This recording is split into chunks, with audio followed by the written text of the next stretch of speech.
Olá pessoal, sejam todos bem-vindos a mais um vídeo Cordel em Debate. Esse é o terceiro vídeo com o professor Wesley.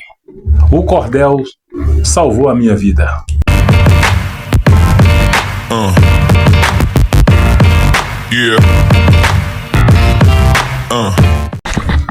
Sejam todos bem-vindos a mais um vídeo Cordel em Debate. E agora a última pergunta para o querido professor Wesley.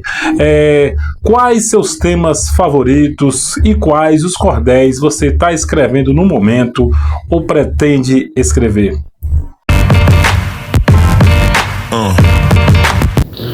Então, nobre Zeca, qual o meu tema favorito e o que eu estou escrevendo hoje? Bom, primeiro eu gostaria muito de falar sobre a cultura, o conhecimento, principalmente a cultura literária. O meu tema favorito passa por isso. Eu falo muito sobre filosofia e sobre a necessidade da leitura. É importante que a gente tenha pessoas que se interessem pela leitura e pela cultura do conhecimento de modo geral. Porque, infelizmente, a gente que trabalha diretamente com a educação, a gente percebe que o nosso povo, de modo geral, enquanto regra, ainda não é um povo leitor, como deveria ser. Porque quando você vê um texto numa rede virtual, Facebook, até no Instagram às vezes, as pessoas costumam dizer assim, esse texto é muito grande, eu não vou ler não. Imagine que em alguns momentos eu pego um cordel de 32 estrofes e boto parte 1 com 16 e publico parte 2 com outras 16 estrofes no outro dia, porque eu já recebi queixa de pessoas me dizendo isso: professor, eu não leio seus cordéis não, porque é muito grande, que é um texto muito grande, não dá para eu ler. Por que 32 estrofes é grande? É aí que eu pergunto, nos meus textos diários, como as pessoas estão se relacionando com a cultura, com a filosofia. Porque a minha perspectiva filosófica é de fugir da verdade absoluta. Para mim não existe uma verdade que esteja no tempo, no espaço e nas culturas de todas as épocas, rígida e imutável. Isso não existe. E quem acredita nisso está tendo a visão ortodoxa do mundo, dogmática e, sobretudo, fanática. E é por isso que as guerras estão aí, que os genocídios estão aí. Por excesso de verdade e não por excesso de dúvida. Porque eu gosto da dúvida, eu gosto de suscitar a dúvida. Eu sou da filosofia que pergunta, eu não sou da filosofia que tem resposta pronta. Entendeu? E por que eu pergunto? Porque eu sou leitor. Eu gosto de aprender. Eu não tenho resposta pronta para nada. Reparem, por exemplo, a gente conversou um pouco sobre José Walter Pires, nesse livro Crepusculares, que é uma das obras dele que eu tenho. O valor da arte é inspirar sentimento.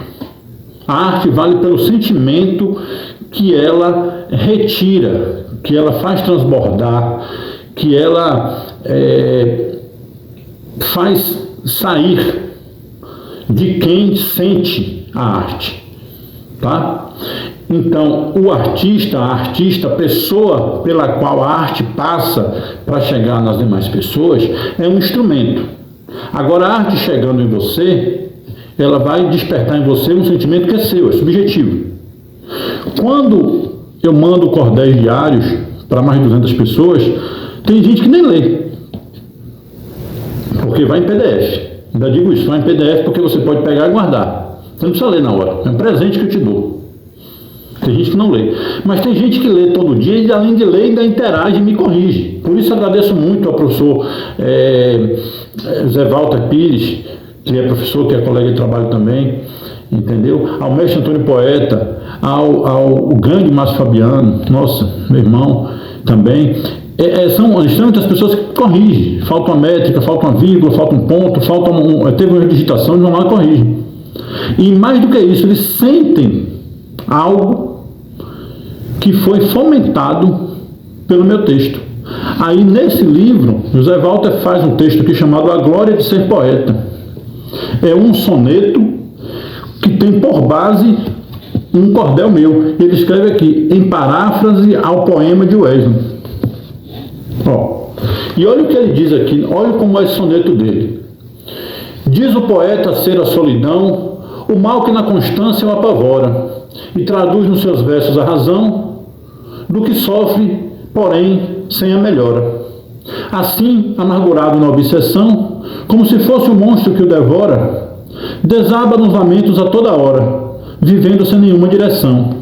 Vate, quão cruel é o seu desatino, ao dizer-se no cal só vegeta, a vagar ao léu tá um beduíno. Mas não pode negar a sua glória, que configura o mérito do poeta, conquistado por longa trajetória. Olha que lindo. E é exatamente essa questão que ele interpretou, muito mais do que interpretou, ele sentiu, que me faz feliz por ser poeta. O meu ser poeta é que me mantém vivo.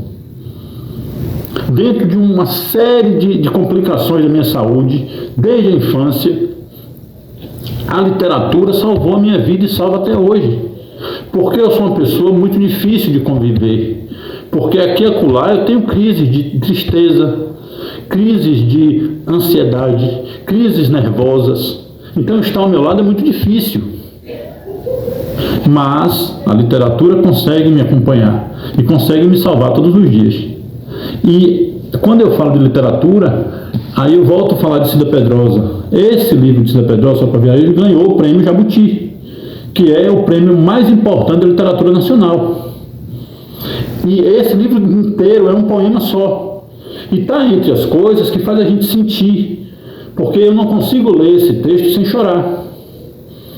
É maravilhoso, é encantador. Então, sobre o que eu escrevo todos os dias é sobre essas referências que eu tenho. Como também é referência do mestre Chico Fábio. Esse é um dos trabalhos dele que eu adquiri. Excelente mestre de cordel, de literatura popular, escreve muito bem o Martelo Galopado, o galope é beira-mar, a gente fala muito que eu vejo o galope e tal. Então, é essas coisas que eu leio. Olha que coisa maravilhosa aqui, ó. Um encontro diferente, Vardeci Nascimento. Isso é um cordel sobre a inclusão. Maravilhoso. Outro livro incrível de Vardeci Nascimento. Vardeci, de favoritos passam por isso aqui que eu leio. E aqui, ó, Educação, Paulo Freire, nossa referência maior, meu ídolo, meu mestre. Eu sou professor há 30 anos, graças a Paulo Freire, seguindo Paulo Freire. E por falar em Paulo Freire, uma das minhas obras de cabeceira é essa aqui. Um dos melhores livros que eu já li na minha vida. Ó, Pedagogia da Autonomia. E digo mais, quando eu peço para que a minha sociedade seja leitora, sabe por quê, Zeca? É porque eu tenho o hábito de ler todos os dias. E se for feita uma conta rápida, que eu estou com 46 anos, eu comecei a ler com 5, 6 anos, digamos que eu tenho 40 anos de literatura. Eu fiz um cálculo outro dia, eu já li mais de 1.000 livros. Eu tenho uma biblioteca discreta aqui em casa, deve ter uns 400 títulos, mais ou menos.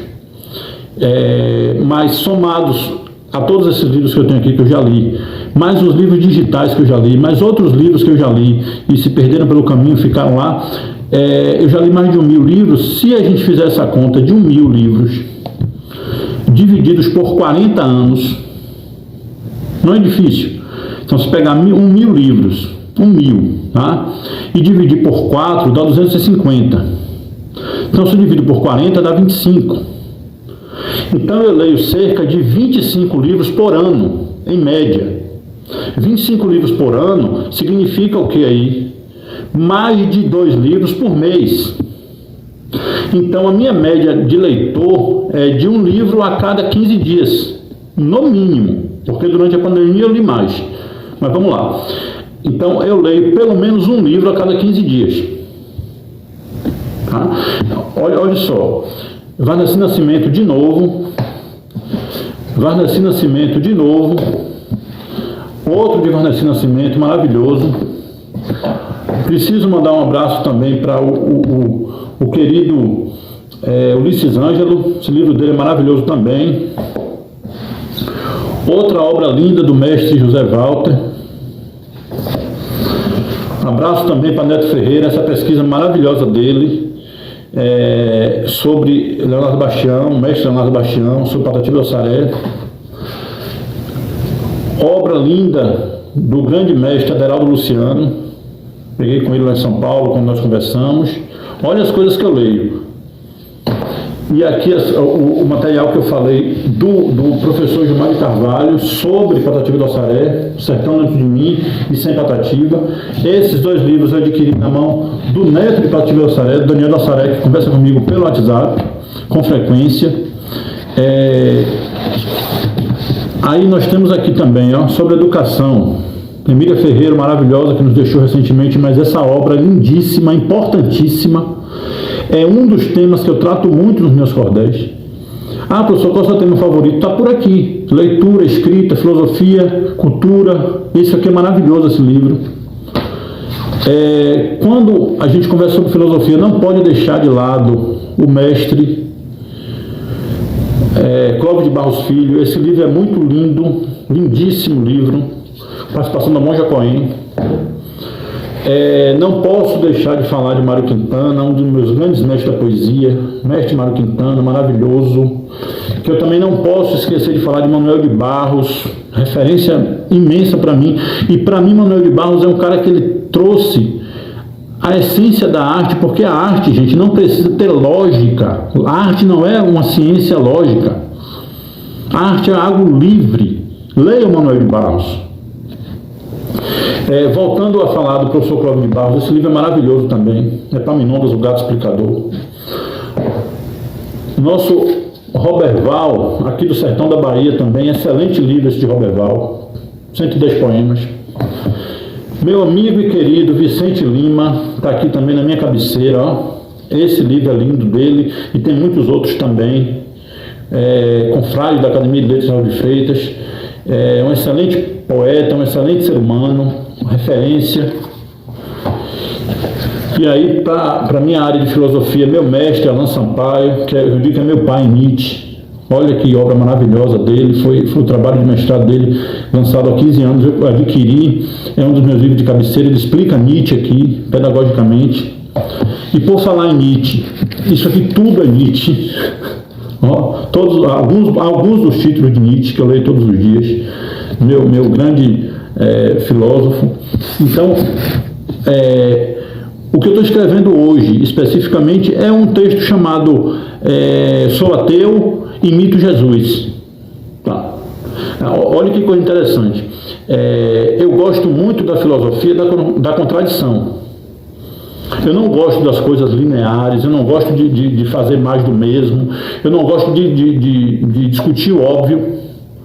Eu gosto que a gente consiga pensar fora da linha tênue que é estabelecida pela cultura para dominar. Eu não quero isso. Eu sou ateu e imito Jesus. Eu sou ateu pela minha crença. Mas eu sou fã de Jesus Cristo. Jesus Cristo é um grande mestre, meu mestre. Tá? Eu estou escrevendo hoje sobre isso. Amanhã eu vou escrever sobre alguma coisa relacionada à cultura, à filosofia, ao pensamento livre. Porque essa é a ideia que me faz feliz. Que as pessoas abram a mente. Porque a literatura, o conhecimento, é uma forma de abrir a gaiola para que a gente seja livre. A falta do conhecimento é que deixa a gente preso. A gente cheio de certeza. Uma das funções do conhecimento é exatamente tirar certezas. Porque o que faz mal, como Nietzsche falava isso mesmo, tenha mais medo de uma verdade do que de 1000 dúvidas. As convicções são muito mais perigosas do que as mentiras. E é exatamente isso. E a gente está num país em que as pessoas não gostam de ler, enquanto regra. Tá? Aí veio uma entrevista de 30 minutos, 40, uma hora, não vou assistir não, que é muito longo. Aí vem um livro com 50, 100 páginas, não vou ler não, que é muito longo. Aí vem um texto, o texto é longo. Claro! Tem coisas que a gente não pode dizer em uma linha, em uma frase. E é preciso ter muito cuidado com os aforismos que são clichês. As pessoas gostam de botar assim uma frase, duas frases soltas lá, frase de efeito e acham que... Não! Eu não gosto de ajuda, na verdade, não ajuda. Ela deixa a pessoa preguiçosa. Porque a autoajuda é o contrário da filosofia. A autoajuda vai te dar resposta. E é perigoso ela te dar resposta, porque a resposta vem de fora. Eu sempre digo isso, se você não conseguir responder as suas próprias questões e solucionar os seus próprios problemas, não é o outro que está fora, que não conhece a realidade, que vai responder por você. Então seria muito fácil eu chegar aqui e dizer, ó Zeca, tem que ser assim, assado, e todo mundo sai me aplaudindo, não, professor, não. Eu não quero ser guru de ninguém. Eu quero que as pessoas pensem por si mesmas. E é por isso que eu mostro isso aqui, alguns dos livros da minha biblioteca, para mostrar quais são as minhas referências. E eu peço desculpas, inclusive, para todas as pessoas que já me deram livro, para as pessoas que são autores, autoras, muitas mulheres maravilhosas no cordel brasileiro, que eu não vou lembrar o nome de todo mundo aqui. Eu peço desculpas às pessoas que eu não citei.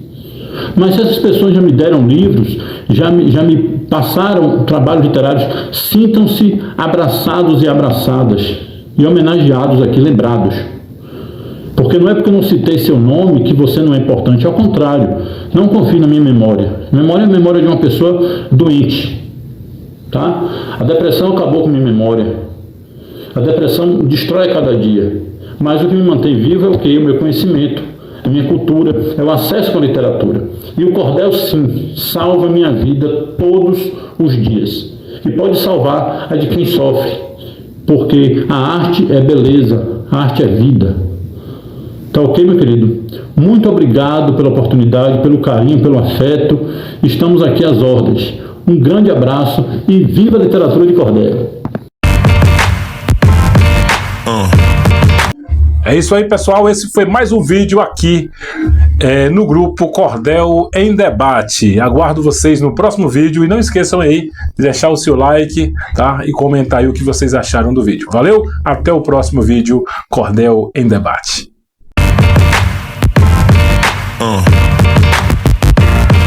Yeah.